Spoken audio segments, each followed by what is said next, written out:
Hello everyone, my name is Akash and welcome to the royal वाला study. Okay, आज हम लोग एक नया चैप्टर स्टार्ट करने वाले हैं, some application of trigonometry. Basically अगर ट्रिग्नोमेट्री के अगर थोड़ा सा भी आपको नॉलेज है तो ये चैप्टर बहुत ईजी है, बहुत ही ईजी तरीका से मैं इसको बताऊंगा और ये बन जाएगा, ठीक है। और मैं इसको पार्ट बाय पार्ट करके बनाऊंगा। अभी ये इस वीडियो में हम लोग इंट्रोडक्शन पार्ट और हम लोग एक्सरसाइज के 2 क्वेश्चंस को करेंगे। ओके, तो चलिए पहले हम लोग समझ लेते हैं इसका बेसिक इंट्रोडक्शन।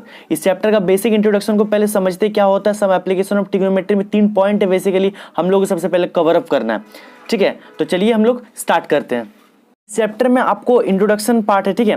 तो इसमें बेसिकली आपको जो है ट्रिग्नोमेट्री का जो वैल्यू होता है, ठीक है, 30 डिग्री, 45 डिग्री, 60 डिग्री, 90 डिग्री, वो सब वैल्यू आपको अच्छे से लर्न होना चाहिए। बाकी थोड़ा बहुत जो सिंपल फार्मूला ट्रिग्नोमेट्री का वो सब आपको पता रहना चाहिए। बाकी ये चैप्टर पूरा इजी वे में बनेगा। तो चलिए इसको स्टार्ट करते हैं, ठीक है। अभी देखिए इंट्रोडक्शन पार्ट है ये इसका। तो इंट्रोडक्शन पार्ट में बेसिकली हम लोग सबसे पहले 3 पॉइंट को ही इसमें पढ़ना, ज़्यादा है बड़ा इसका इंट्रोडक्शन नहीं है, ठीक है। 3 ही पॉइंट है, 3 ही पॉइंट्स में पूरा क्लियर हो जाएगा। सबसे पहला जो पॉइंट है वो क्या है, लाइन ऑफ साइट। ये समझना है लाइन ऑफ साइट क्या होता है। ओके, दूसरा जो है एंगल ऑफ एलिवेशन, और तीसरा जो है वो है आपका एंगल ऑफ डिस्पर्शन। क्या है? एंगल ऑफ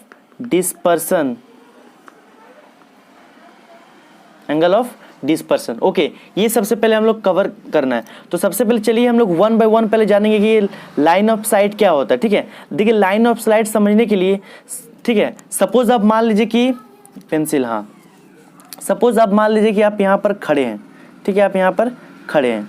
ओके, आप मान लीजिए यहाँ पर खड़े हैं और इस जमीन में आप मान लीजिए खड़े हैं, ठीक है। इस जमीन में मान लीजिए आप खड़े हैं और ये यहाँ पर आप खड़े हैं, इस जमीन में आप यहाँ से खड़े हैं, ठीक है। अब आपके बगल में एक बड़ा सा टावर है। मान लीजिए ये हो गया आपका टावर, ठीक है। इसको अच्छा से समझना है। ये मान लीजिए ये एक टावर है। ओके, अब आप क्या कर रहे हैं, आप क्या कर रहे हैं, आपके जो टावर के जो टॉप को है ना, आप टॉप को देख रहे हैं, टावर के टॉप को देख रहे हैं। तो जो आप टावर के टॉप का और आपका आंख से जो देख रहे हैं, ठीक है, ये जो लाइन जो बन रहा है ना, इसी को हम लोग कहते हैं लाइन ऑफ साइट, ठीक है। इसको क्या कहते हैं? Line of site. ओके, और आपके जो आंख के लेवल का, आपके आंख के लेवल से जो टावर को आप देख रहे हैं, अब ये लाइन क्या, ये लाइन हो गया हॉरिजेंटल। इसको हम लोग क्या बोलेंगे? हॉरिजेंटल, ठीक है। और देखिए ये लाइन यानी कि लाइन ऑफ साइट और हॉरिजेंटल दोनों लाइन मिलके एक एंगल बनाता है। इस एंगल को हम लोग क्या कहते हैं? Angle of elevation. ओके, इसको हम लोग क्या कहते हैं? एंगल ऑफ एलिवेशन, ठीक है, एलिवेशन। और नेक्स्ट जो हम लोग क्या है? Angle of dispersion. समझिए, एंगल ऑफ डिस्पर्सन समझने के लिए थोड़ा इसमें फिगर बनाते हैं। ओके, सपोज मान लीजिए कि आप यहाँ पर एक बालकोनी में खड़े हैं। मान लीजिए ये आपका छत है, घर है, और इस बालकोनी में आप यहाँ से आप खड़े हैं, ठीक है। आप यहाँ से आप बालकोनी में मान लीजिए यहाँ से आप खड़े हैं। ओके, और मान लीजिए आपका ये आपका जो है पूरा एक घर है और यहाँ आप बालकोनी में खड़े हैं और बगल में यहाँ पर एक मान लीजिए बॉल रखा हुआ है। क्या रखा हुआ है? बॉल रखा हुआ है। यहाँ पर आपके घर के बगल में ये रास्ता हो गया, यहाँ पर एक घर है और आप घर के जो पास है यहाँ पर मान लीजिए एक बॉल रखा हुआ है। अब आप क्या कर रहे हैं? अब आप कर रहे हैं यहाँ से देख रहे हैं, अब यहाँ से बॉल को देख रहे हैं, नीचे कर रहे हैं, ठीक है। और आपका जो आई का मतलब आँख का जो लेवल का जो लाइन यहाँ पर बन रहा है, ये हो गया हॉरिजेंटल लाइन, ठीक है। इसको हम लोग क्या कहेंगे? हॉरिजॉन्टल, ठीक है। और अब जो यहाँ पर देखिए, यहाँ से आप देख रहे हैं, यहाँ पर फुटबॉल रखा हुआ, आप यहाँ से मान लीजिए देख रहे हैं, ठीक है। तो यहाँ से जब देख रहे हैं तो ये जो लाइन अब यहाँ पर जो बन रहा है, ये लाइन ऑफ साइट अब यहाँ बन रहा है, लाइन ऑफ साइट। और ये हॉरिजेंटल लाइन ऑफ साइट इस तरह से जब मिलता है ना, जब डाउनवर्ड की तरफ ये आ जाता है, डाउनवर्ड की तरफ, तो यहाँ पर अब क्या बनता है? Angle of dispersion.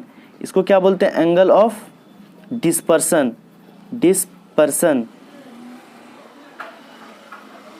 ठीक है।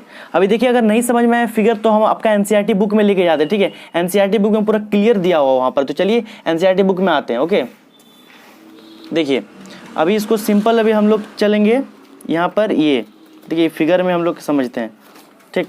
देखिए यहाँ पर जो फिगर दिया हुआ, जैसे यहाँ पर मान लीजिए आप यहाँ पर खड़े हैं। ओके, यहाँ पर देखिए, आप यहाँ पर खड़े हैं, अब आप क्या कर रहे हैं, यहाँ पर आपका बगल में एक टावर है, यहाँ पर एक टावर है, बड़ा सा टावर है। अब आप क्या कर रहे हैं, यहाँ से आप पूरा फुल टावर को यहाँ से देख रहे हैं, तो आपका आँख से जो टावर का जो टॉप है, ये जो आपका लाइन जो बन रहा है ना, इसका जो दूरी जो बन रहा है ना, इसको हम लाइन ऑफ साइट कहते हैं। और आपका आँख का लेवल से जो ये दूरी, टावर का दूरी आप देख रहे हैं, तो इसको हम लोग क्या कहेंगे, एंगल ऑफ एलिवेशन, सॉरी, इसको हम लोग हॉरिजेंटल लाइन कहेंगे। ये जो लाइन है आपका हॉरिजेंटल लाइन कहेंगे। और जब ये लाइन ऑफ साइट और हॉरिजेंटल लाइन दोनों मिला के एक एंगल बनाता है, उस एंगल को हम लोग क्या कहते हैं, एंगल ऑफ एलिवेशन।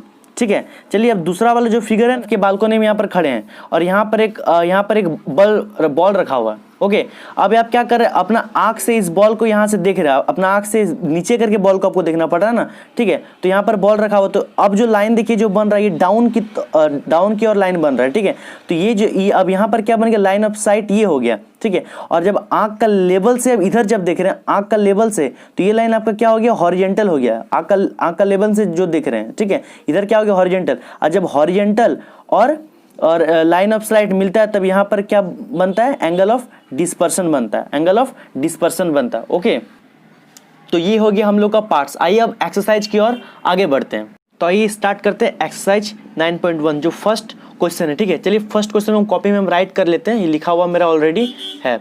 ओके, तो चलिए 9.1 का जो फर्स्ट क्वेश्चन है वो है, a circus artist is climbing a 20 metre long rope which is tightly stretched and tied from the top of the vertical pole to the ground. Find the height of the pole if the angle made by the rope with the ground level is 30 degree. Okay, अभी देखिए इसका जो figure already book में दिया हुआ है, book में क्या फिगर दिया हुआ है, यहाँ पर देखिए हम समझा दे रहे क्वेश्चन को। यहाँ पर मान लीजिए ये आपका एक पोल है। ठीक है, ये मान लीजिए, या मान लीजिए ये आपका पोल है। ओके, ये एक पोल है। ठीक, अब इस पोल से यहाँ पर एक 20 मीटर का रस्सी बंधा हुआ है, यहाँ एक 20 मीटर का रस्सी बंधा हुआ है। ठीक है, 20 मीटर का रस्सी, ये रोप है। ठीक है, और ये पोल है, और इस पोल का टॉप में से, ये पोल का टॉप है, तो यहाँ से एक रस्सी बंधा हुआ है 20 मीटर का, जो कितना मीटर का है, 20 मीटर का रस्सी बंधा हुआ। ठीक है, जो एक सर्कस का जो आर्टिस्ट है यहाँ पर खटक खटक खटक खटक खटक करके चढ़ रहा है। ओके, और फिर यहाँ पर बोल रहा है ground, find the height of the pole. हम लोग को ये हाइट निकालने के लिए कहा जा रहा है। ठीक है, ये हाइट निकालने के लिए कहा जा रहा है। If the angle made, angle जो बन रहा है बाय द रोप रस्सी से, विद द ग्राउंड लेवल से, ठीक है, रस्सी में जो ग्राउंड लेवल ये हो गया, ग्राउंड लेवल से जो एंगल बन रहा है वो इस तरह से कुछ बन रहा है, इस तरह से ग्राउंड लेवल से, ये ग्राउंड हो गया, और ग्राउंड लेवल से जो बन रहा है एंगल वो है 30 डिग्री बन रहा है। ठीक है, 30 डिग्री का बन रहा है। ये हम लोग को जो फिगर में भी दिया हुआ है। हाँ, अब चलिए हम लोग क्या करते हैं, कुछ नाम दे देते हैं। नाम दे देते हैं ए बी सी। अभी हम लोग क्या मान लेना है, ठीक है, लेट, या चलिए ये गिवन में क्या दिया हुआ, ए बी जो है हाइट दिया हुआ। ठीक है, ए बी सॉल्यूशन चलिए करते हैं। ठीक है, बहुत इजी क्वेश्चन है। A B the height, A B the height, A B यहाँ पर क्या है, हाइट है। ठीक है, height of the pole, height लिख दे, height of the pole. Okay, कोई प्रॉब्लम नहीं, प्रॉब्लम होना चाहिए। ठीक है, and A C B the rope, A C क्या है यहाँ पर, रोप है, तो चलिए लिख देते and A C B the length of the rope. Okay, length of the rope. इसमें इसको देखिए बनाने के दो तरीका है। अभी देखिए हम लोग काम किस में करना है, काम एक इसमें करना है, ये हाइट का दिया हुआ इसका यूज करना है और इसका यूज करना है। तो एक क्या है, P है, और दूसरा क्या है, H है, P/H। ठीक है, क्या क्या हमको यहाँ पर मिल रहा है, P/H।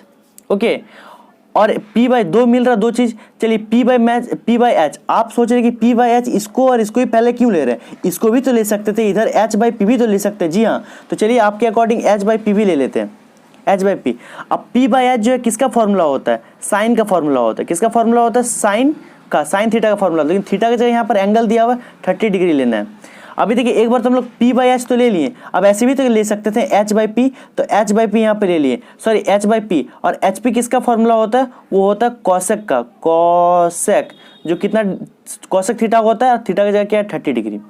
अभी सिंपल है, पी हम लोग को कितना दिया हुआ है, पी हम लोग को निकालना है, पी क्या है ए बी है, तो परपेंडिकुलर क्या है ए बी हम लोग को निकालना है, वो हाइट है। और एच हाइपोटेनस कितना दिया हुआ है, ये 20 सेंटीमीटर दिया हुआ है, यहाँ पर दिया हुआ 20 सेंटीमीटर है, सॉरी ये जो हम लोग कितना है 20 मीटर है, ओके 20 मीटर है। तो अब यहाँ पर क्या करेंगे एच, अभी एच हम लोग को यहाँ पर कितना दिया हुआ 20, तो 20 लिख देंगे इक्वल टू यहाँ पर परपेंडिकुलर इसका साइन 30 का वैल्यू क्या होता है, इसका होता है वैल्यू 1/2, ओके इसका वैल्यू क्या होता है 1/2। अब इसको दोनों को क्रॉस मल्टीप्लाई कर देंगे तो हो जाएगा 2ab है ना, और इस दोनों को मल्टीप्लाई करेंगे तो हो जाएगा यहाँ पर 20। अब यहाँ पर क्या करेंगे ए बी को लेंगे, ठीक है, और 20 को इससे मल्टीप्लाई कर देंगे, 20 को इधर ये मल्टीप्लाई में इधर आएगा तो डिवाइड हो जाएगा, तो 2 × 2 2 × 10 20, तो ए बी इक्वल टू कितना हो जाएगा, ए बी इक्वल टू हो जाएगा 10 मीटर। इसी तरह यहाँ पर भी, यहाँ पर जो एच का वैल्यू कितना दिया हुआ, एच का वैल्यू एच यहाँ पर दिया हुआ 20 मीटर, तो बैठा दीजिए 20। अब इस मेथड से बनाइए, आप इस मेथड से बनाइए, दोनों क्या है बराबर है, और करके हम लिख दे रहे हैं, दोनों से आप बना सकते हैं, ओके। तो यहाँ पर h/p, एच की जगह क्या दिया 20 और p मतलब ए बी तो हम लोग को निकालना है। और कॉसेक का फॉर्मूला कितना होता है HP, ठीक है, क्या होता है सॉरी कॉसेक 30 डिग्री का वैल्यू कितना होता है, तो साइन 30 वैल्यू के तो 1/, साइन 30 का अगर वैल्यू होता है 1/2, तो कॉसेक का कितना हो जाएगा 2, यानी सिर्फ 2/1 हो जाएगा, पलट जाता है, उल्टा हो जाता है। अब इससे 20 को इधर मल्टीप्लाई करेंगे तो यहाँ पर हो जाएगा 20 और यहाँ हो जाएगा 2ab, ठीक है। और यहाँ से अगर ab निकालिएगा तो ये 20 इधर रह जाएगा और ये 2 यहाँ आ जाएगा, ठीक है, 2 × 2 2 × 20, तो ab इक्वल टू फिर से एक बार क्या आ गया 10 मीटर। तो ये हो गया हम लोग को फाइनली एग्जैक्ट आंसर, ओके। तो आइए क्वेश्चन नंबर 2 की ओर आगे बढ़ते हैं, ठीक है, इस वीडियो का आखिरी क्वेश्चन है। A tree breaks due to storm and the broken parts bend so that the top of the tree touch the ground making an angle 30 degree with it the distance between the foot of the tree to the point where the top touches the ground is 8 metre, find the height of the tree. चलिए समझ लेते question, ठीक है। Suppose मान लीजिए यहाँ पर एक है, यहाँ पर मान लीजिए ये पेड़ है, ठीक है, ये मान लीजिए एक पेड़ है, यहाँ पर ये आपका पेड़ हो गया, ओके। अब ये पेड़ क्या हो रहा है, किसी कारण बस आंधी आ रहा है, ठीक है, आंधी आ रहा है, आंधी आके क्या हो रहा है, ये यहाँ से क्या हो रहा है, इसका पार्ट जो है टूट के गिर जा रहा है, यानी पूरा सेपरेट नहीं हो रहा है, ठीक है, मतलब अलग अलग नहीं हो रहा पूरा, ये मुड़ जा रहा है कुछ इस तरह से, ठीक है, इस तरह से मुड़ जा रहा है। तो ग्राउंड से जो इसका एंगल जो बना, ग्राउंड से जो एंगल ये बन रहा है इस तरह से, वो बन रहा है 30 डिग्री, यहाँ पर दिया हुआ, ठीक है, 30 डिग्री बन रहा है। और यहाँ पर दिया हुआ देखिए, ड्यू टू स्टॉर्म की वजह से गिर जा रहा है, and broken parts bend that the top of the tree touch the ground making an angle 30 degree with it and the distance between the foot, ठीक है, distance between the foot of the tree to the point where the top touches the ground 8 metre, यानी tree का foot ये हो गया, यहाँ से लेकर ये जो ट्री जो मतलब आधा पार्ट जो ट्री जो गिर के यहाँ तक गया, इसका जो डिस्टेंस है वो क्या यहाँ पर दिया हुआ है 8 मीटर दिया हुआ है, क्या दिया हुआ 8 मीटर दिया हुआ। इस केस में हम लोग क्या है कि हम लोग को find the height of the tree, height निकालना है, ठीक है। अभी हम लोग हाइट निकालना है, तो सबसे पहले देखिए हाइट निकालने के लिए अगर हम लोग को ये निकल जाता है, यानी हाइपोटेन्यूस अगर निकल जाता है, ये अगर निकल जाता है तो ये वाला पार्ट बराबर होगा। क्यों बराबर होगा, क्यों इसलिए बराबर हो क्योंकि यही पार्ट ना गिर के यहाँ गिर जा रहा है, यही वाला पार्ट जो ऊपर वाला जो पार्ट है वो गिर के यहाँ मुड़ जा रहा है, तो यही वाला पार्ट दोनों के आपस में बराबर है। लेकिन इस केस में हम लोग क्या 2 चीज़ निकालना है, ये पहला तो इसको भी निकालना है और इसको हाइपोटेन्यूस भी निकालना है। तो सबसे पहले देखिए जो चीज़ हम लोग को यहाँ गिवन में दिया हुआ उसको करते हैं, वर्क हम लोग को यहाँ पर क्या करना है, हाइट निकालना है। तो ये और ये क्या है, इसको हम लोग परपेंडिकुलर बोलते हैं, इसका हाइपोटेन्यूस कहते हैं, ठीक। तो यहाँ पर परपेंडिकुलर क्या दिया हुआ, चलिए बनाते हैं इसको। तो यहाँ पर देखिए पर P/B, ये इसका यूज हाइट निकालने बोल रहा, हाइट ये हो गया और ये हो गया P/B इक्वल P/B किसका रेशियो होता है, ये रेशियो होता है किसका होता है, tan का होता है, tan थीटा का जगह यहाँ पर क्या दिया हुआ 30 डिग्री, तो 30 डिग्री हम लोग यहाँ पर पुट कर दें। परपेंडिकुलर नाम, चलिए यहाँ पर नाम दे देते A-B-C और इसका नाम दे देते हैं यहाँ पर एक D, ओके। अभी P/B है यहाँ पर, P/B, P की जगह यहाँ पर परपेंडिकुलर, इस केस में परपेंडिकुलर यहाँ पर क्या है AB परपेंडिकुलर है, तो यहाँ पर AB परपेंडिकुलर हो गया, ठीक है। और यहाँ BC कितना दिया हुआ 8 मीटर दिया हुआ, तो 8 लिख देते हैं। और tan 30 डिग्री वैल्यू कितना होता है, उसका होता है 1/√3, इसका वैल्यू क्या होता है 1/√3। अब यहाँ पर क्या हो जाएगा, क्रॉस मल्टीपल हो जाएगा, तो क्रॉस मल्टीपल करेंगे तो यहाँ पर क्या हो जाएगा √3 AB और यहाँ पर क्या हो जाएगा 8, इसको इससे मल्टीप्लाई करेंगे 8, ठीक है। और अगर हम लोग यहाँ से निकालेंगे AB तो क्या हो जाएगा 8/√3। अभी AB जो निकला हम लोग का ये निकला, पूरा हाइट तो निकला ही नहीं, क्योंकि पूरा हाइट कब निकलेगा, जब ये हम लोग निकालेंगे, इधर वाला पार्ट निकालेंगे तो ये और ये पार्ट दोनों बराबर है, तो इधर वाला पार्ट निकालेंगे तो इधर वाला भी निकल जाएगा, ठीक है। तो ये पार्ट निकल गया। अब देखिए, अब किसी भी राइट एंगल ट्रायंगल में दो चीज अगर पता है तो तीसरा चीज नहीं निकल जाएगा। By Pythagoras theorem, Pythagoras theorem से बाय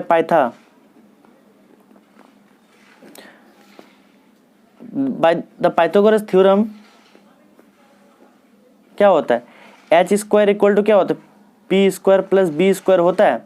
अभी h का जो वैल्यू हम लोग को पता नहीं है, और परपेंडिकुलर कितना दिया हुआ है, यहाँ पर परपेंडिकुलर हम लोग यानी कि AB, ये परपेंडिकुलर हो गया, AB कितना दिया हुआ 8/√3, ये हो गया 8/√3 का होल स्क्वायर, और बेस कितना दिया हुआ 8 का होल स्क्वायर। ओके, अभी यहाँ पर क्या हो जाएगा, यहाँ पर 8 8 क्या हो जाएगा 64, 8 क्या हो जाएगा 64, और √3 × √3 तो 3 हो जाएगा, प्लस यहाँ पर 8 क्या हो जाएगा 64। ओके, 8 क्या हो गया 64। अभी यहाँ पर हम लोग क्या करेंगे, फिर से एलसीएम अगर लेंगे तो यहाँ पर हो जाएगा 3, ये हो जाएगा 64 प्लस 64 × अगर 3 करेंगे तो क्या हो जाएगा 192 हो जाएगा। दोनों को अगर 64 क्योंकि 4 3 2 कैरी 1 और 19, ठीक है, हो गया। अभी यहाँ पर क्या करेंगे, h² इक्वल टू दोनों को ऐड कर देंगे तो कितना हो जाएगा, ऐड अगर करेंगे तो हो जाएगा 256, ठीक, और ये यहाँ पर 3। अभी इसको और अगर तोड़ेंगे तो यहाँ पर ये, चलिए इसको यहीं पर बनाते हैं। अब h का वैल्यू अगर हम लोग यहाँ से निकालेंगे तो ये किस में आ जाएगा 256/3, और इसको अगर पूरा तोड़ेंगे तो ये अलग अलग हो जाएगा 256 और ये √3। अभी इसका जो है यहाँ पर वैल्यू निकल जाएगा, इसका हो जाएगा 16 और ये हो गया √3, मतलब ये भी निकल गया। अब हम लोग क्या करेंगे, यहाँ पर थोड़ा सा और यहाँ पर ऐड करेंगे नाउ, ठीक है। अभी हम लोग यहाँ पर क्या करेंगे, ऐड करेंगे, ठीक है। तो चलिए ऐड, क्योंकि हम लोग को क्या निकालना है, ये निकालना है।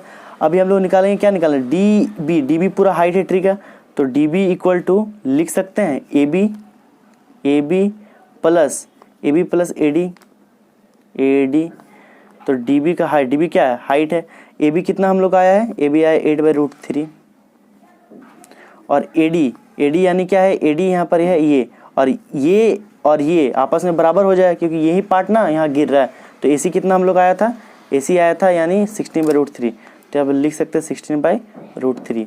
अभी हम लोग डी बी यहाँ से आसानी से निकल जाएगा, यहाँ आ जाएगा √3 और ये हो जाएगा 8 + 16, यहाँ हो जाएगा 24/√3। अभी इसको √3 को रैशनलाइज कर देंगे तो यहाँ हो जाएगा √3/√3, यहाँ हो जाएगा √3 या √3 कट जाएगा तो यहाँ पर जाएगा 24/√3। ये हो गया फाइनली आंसर। ओके।